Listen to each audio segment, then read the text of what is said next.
Hello, എല്ലാവർക്കും പുതിയൊരു വീഡിയോയിലേക്ക് സ്വാഗതം. അപ്പം മാർക്കോ ഉണ്ണി മുകുന്ദൻ നായകനായി എത്തുന്ന പുതിയ സിനിമ മാർക്കോ. സംവിധായകൻ Haneef Adeni, producer Shareef Muhammad. Completely violence എന്ന് പറഞ്ഞാൽ വയലൻസിന്റെ പീക്ക് എന്നാണ് ഈ സിനിമയെ കുറിച്ച് അണിയറ പ്രവർത്തകർ തന്നെ പറയുന്നത്. എന്തായാലും ഇപ്പൊ സോഷ്യൽ മീഡിയയിൽ ചർച്ച, കഴിഞ്ഞ ദിവസം ഒരു സോങ് ഇറക്കിയിരുന്നവര്,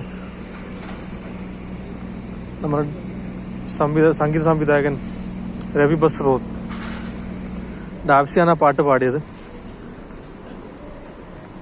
ആ പാട്ട് കേട്ടു, പക്ഷെ എന്താ പറയാ, ഒരു പവർ ഇല്ല ആ പാട്ടിന്. ഡാപ്സിയുടെ വോയിസിനൊരു എന്താ പറയാ, അവൻ്റെ ഒരു ബോക്സ്, ഒരു ബാസ് കുറവാണ്, സൗണ്ടിനൊരു ബാസ് കുറവാണ്. ടോട്ടലി ഒരു അലർച്ച പോലെയുണ്ട്. സോഷ്യൽ മീഡിയയിൽ മൊത്തം ആ പാട്ടിന്റെ താഴെ മൊത്തം ഡാപ്സിയെ ട്രോളിയും കളിയാക്കിയും ചിത്ത വിളിച്ചുമാണ് കമന്റ് മൊത്തം. ശരിയാണ്, ഞാനും ആ പാട്ട് നോക്കി, ശരിയാണ്, ഞാൻ ആ പാട്ട് കേട്ടു. എനിക്കും അതുപോലെ തന്നെയാണ് തോന്നിയത്. കാരണം ആ പാട്ടിന് ഒരു ഡെപ്തില്ല, സൗണ്ടിനൊരു ഡെപ്തില്ല. കാരണം അത് ഭയങ്കര വയലൻസ് എന്ന് പറഞ്ഞു കഴിഞ്ഞെങ്കിൽ, യൂട്യൂബ് ഒരു പ്രാവശ്യം ഇന്നലെ ഇട്ടിട്ട് അതിന് ശേഷം അത് നീക്കം ചെയ്തു. കാരണം ഗൈഡ് ലൈൻസ് ഒന്നും ഫോളോ ചെയ്യുന്നില്ല എന്ന് പറഞ്ഞ് ആ പാട്ട് നീക്കം ചെയ്തു. രണ്ടാമത് ഒരു എഡിറ്റഡ് വേർഷനാണ് രണ്ടാമത് ഇട്ട് ഡാപ്സി പാടിയ പാട്ട്. ഡാപ്സിന്റെ പ്രശ്നം എന്താ വെച്ചെങ്കിൽ, ഡാപ്സി അപാരമായിട്ട് പാട്ട് പാടുന്ന ഒരാളാണ്. അപാരമായിട്ട് പറഞ്ഞെങ്കിലും ഇതല്ല, എന്താ നമ്മളെ നോർമൽ പാട്ടുകാരെ പോലെ ശ്രുതിയും താളം നോക്കി പാടുന്ന ഒരാളല്ല. പക്ഷെ റാപ്പ് സോങ്ങിന്റെ കാര്യത്തിൽ ഡാപ്സി അത് വേറെ ലെവലാണ്. കാരണം എത്രയോ പാട്ടുകളുണ്ട്. ഹേറ്റേഴ്സ് പലതും പറയാണ് ഡാപ്സി എന്താ പറയാ, ഓട്ടോ ട്യൂണാണ്, സ്റ്റേജിൽ വന്നു കഴിഞ്ഞാൽ പാട്ട് വെച്ച് അതിൻ്റെ കൂടെ പാടാണ്, വെറുതെ അലർച്ച മാത്രമേ ഉള്ളൂ.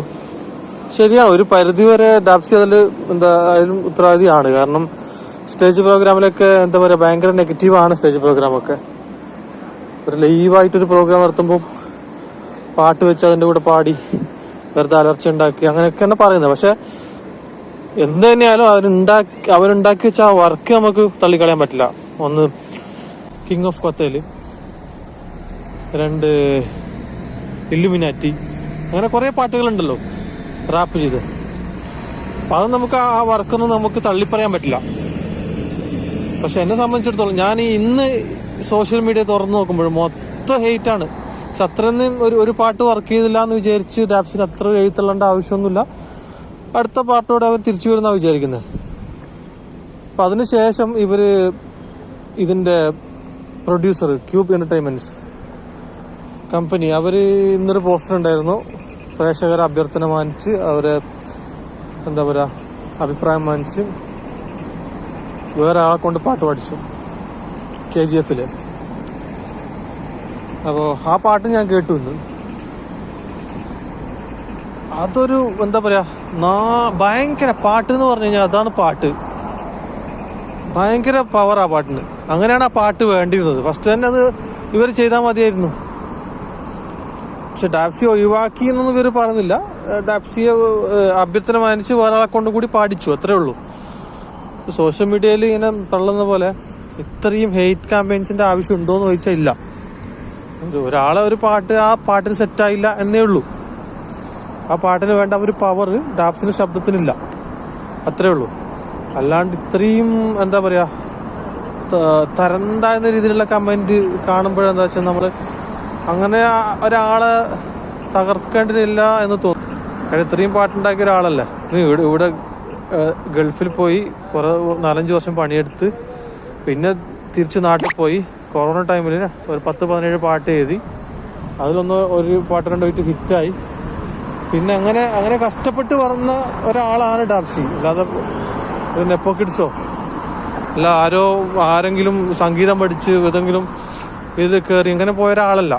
അധ്വാനിച്ച് തന്നെ എത്തിയ ഒരാളാണ്. പക്ഷെ മലയാളികൾ പൊതുവെയുള്ള സ്വഭാവമാണ്, ഒരാളെ ആദ്യം നമ്മളിങ്ങനെ ആകാശത്തേക്ക് കയറ്റി വിടും, പൊക്കി വെക്കും, പിന്നെ എന്തേലും ഒരു ചെറിയൊരു ഇത് കണ്ടു കഴിഞ്ഞാൽ അങ്ങനെ തന്നെ താത്തും, താഴെ ഇടും.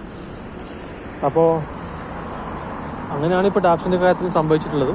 അതിലൊരു പരിധിവരെ ഉത്തരവാദി ടാപ്സിയാണ്. ടാപ്സി പൊതുവെ അവൻ്റെ സ്വഭാവം എന്ന് വെച്ച് കഴിഞ്ഞെങ്കിൽ ഭയങ്കര ഡൗൺ ടു എർത്താണെന്ന് കേട്ട് ഏതോ ഇൻ്റർവ്യൂക്ക് ഒരു സ്റ്റേജ് പ്രോഗ്രാമിന് ആരോടൊക്കെ ചൂടാവുന്നൊക്കെ കണ്ടിരുന്നു. അത്തരം കാര്യങ്ങൾ ഇപ്പോൾ വളർന്നു വരുന്ന ഒരാളെന്ന രീതിയിൽ ടാപ്സി ഒഴിവാക്കി വളരെ നന്നാവും. കാരണം മ്യൂസിക്കും ഈ ആൾക്കാരുള്ളിൽ സ്വാധീനവും ആൾക്കാരുള്ളിൽ സ്നേഹം ഉണ്ടെങ്കിൽ മാത്രമേ ഇതൊക്കെ ചെയ്തിട്ട് കാര്യമുള്ളൂ. അതല്ലെങ്കിൽ നമ്മൾ എന്ത് വർക്ക് ചെയ്തെങ്കിലും ആരും അംഗീകരിക്കില്ല. എന്നാലും രണ്ടാമത് ഇറങ്ങിയ ആ പാട്ട്, അത് വല്ലാത്തൊരു ഫീലാണ്. ആ പാട്ട് കംപ്ലീറ്റ്ലി വയലൻസ്. അപ്പോൾ എല്ലാവരും ആ പാട്ട് കണ്ടെന്ന് വിശ്വസിക്കുന്നു. നിങ്ങളെല്ലാവരുടെ അഭിപ്രായം കമൻറ്റിൽ രേഖപ്പെടുത്തുക. ആദ്യമായിട്ടാണ് എൻ്റെ ചാനൽ കാണുന്നവരാണെന്ന് സബ്സ്ക്രൈബ് ചെയ്ത് പോണേ. Thank you.